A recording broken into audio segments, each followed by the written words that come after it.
নমস্কার, আরেকটা শাড়ি দেখাচ্ছি অর্গেনজা শাড়ি, যেটা আপনাদের আগেও দেখিয়েছি একটুখানি। অর্গেনজা না, সরি, এটা হচ্ছে তসরের ওপরে অল ওভার কাজ, তসরের সঙ্গে সিল্ক ব্লেন্ড করে যে শাড়িটা বানানো হয়েছে, সেমি তসর শাড়ি।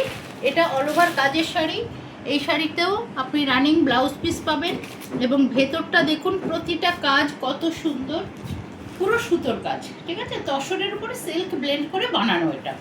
এই শাড়িটার আরেকটা কালার দেখাচ্ছি, সেম ডিজাইন সেম থাকবে, কালার আলাদা হবে। এই যে এটা দেখুন, এই যে কালারগুলো খুব মিষ্টি। আরও কিছু কালেকশানে আছে, সব তো দেখানো সম্ভব নয়। এই শাড়িটারও কালার খুব ভালো এবং এই শাড়িগুলো আপনার থাকছে ৩,৫০০ টাকা করে, ৩,৫০০ টাকা, এবং ডিসকাউন্ট হচ্ছে আপনার 40%, সেখানে হচ্ছে মাত্র ২১০০ টাকায় আপনি এটা পাচ্ছেন। 40% ডিসকাউন্টে মাত্র ২১০০ টাকায় এই শাড়িগুলো পাচ্ছেন। ঝটাপট আপনারা বুক করে নিন। আপনাদের আরও শাড়ি আমি দেখাচ্ছি। নমস্কার।